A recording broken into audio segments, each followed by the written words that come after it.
want to talk to y'all because I have something on my mind as I was washing the dishes, as I'm getting ready to go through this new transition that I have yet to tell y'all about.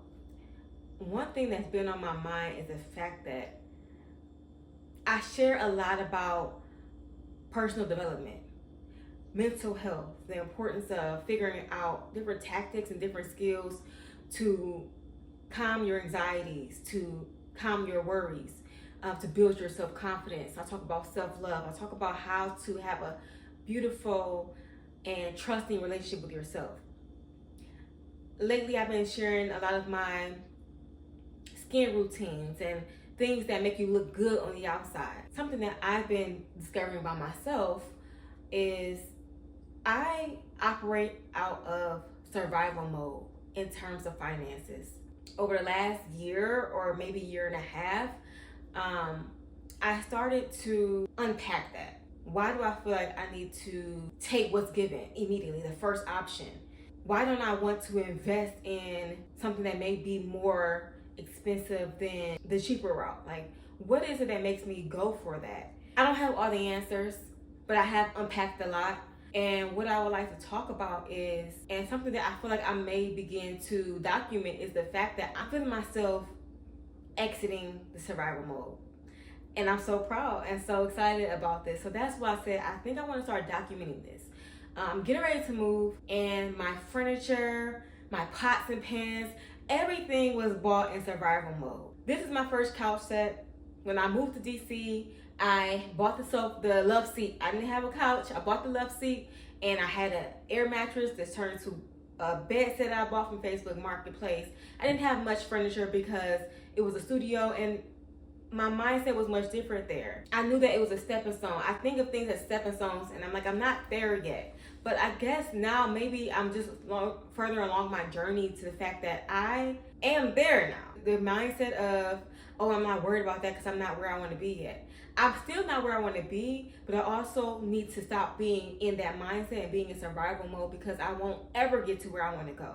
When money comes to me, abundance comes to me, I won't be able to know how to manage it because I'm so thinking of things in scarcity mode. So I feel like I'm no longer in that mindset. So back to my furniture, I'm getting ready to buy a whole new furniture set, one that I actually feel is representative of me, one that I feel like matches an aesthetic I want to have in my home, that brings me peace, and it shows me every time I walk into my home that I'm grateful and I work for this and I'm deserving of it. Not, oh, this was on sale, this is only $400, this is only $300. Let me get that, and 2 years later, let me get the couch that match. Like, no, like I want to be able to buy what I want. I have never been huge on house aesthetics, mainly because finance is behind it. So I want to document the journey and the road to buying new furniture for my home, making my house a home, because I'm no longer settling and I'm no longer looking to just get what I can get because I can get it, and that's the one, because scarcity.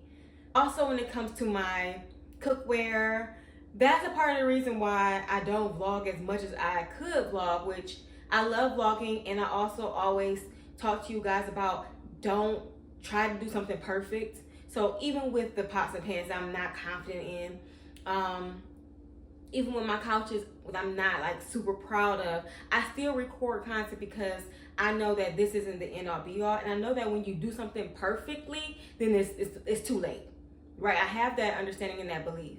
So I still produce things, but I don't produce as much as I can when I cook breakfast, when I cook different foods, because I don't have new cookware that I'm like proud of. So yes, to some that may sound really shallow, but in this new space that I'm in, where I'm thinking about how to hop out of survival mode and how to get things that I want, understanding that spending the money on something is okay, because number one, I'm investing in something and I'm going to be able to use it for a moment in time, and also understanding that money is going to come back to me. You have to spend money to get money back. Now, there's a different mindset that I've also gained in terms of finances and saving money and paying yourself first. Maybe I'll go into that in a different video. Maybe I'll do a sit-down video talking about the new things that I've learned financially.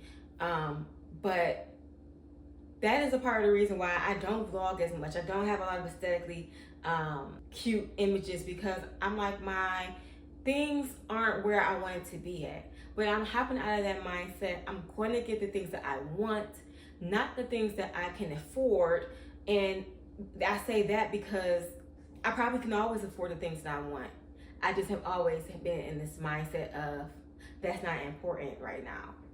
But it is important to me. So I want to share that because that's a huge part and a huge lesson that I'm in right now. And as I told you guys before in my sit down video, why I stopped coaching, that I disappeared for a minute because I was going through something that I wasn't proud of, and I felt like I wasn't practicing what I preached. Right now, I'm sharing something that's very vulnerable. Finances is not it has not always been an easy topic for me to talk about, but now I'm no longer thinking of it in a way of I'm trying to keep everything to myself. I don't have to talk about figures. I don't have to talk about those types of things, but the mindset behind it is something that I'm ready to share, because I'm ready to grow within myself, and also I want to pour into the audience that I have in my community. So if you are also in this new space of trying to figure out how can you become abundant financially, how can you level up in terms of not only the outside things, the mental health things, the self-love things, that those are all a part of the bigger picture. But also, what about that bigger gap of finances as well? Everything needs to be in alignment, right? So if you can have a mindset of confidence in your self-love and your mind and your mental health, you have different outlets and ways to cope in those areas, then finances is also a part of that in terms of personal growth. I wanted to get on here and talk about that, and I really believe I'm going to do a financial sit down video at some point, but I also am going to document the road to abundance. Maybe that's what I'll call it. Everything I bought was scarcity mode. I don't want that no more. So y'all gonna see what's going on with me, because I'm gonna start documenting these things. I'm gonna document this as I get comfortable inside of my new place, and going to continue to share other videos as well. But I just wanted to talk to y'all about this because it's something that's really important to me. But yes, talk to y'all in a minute.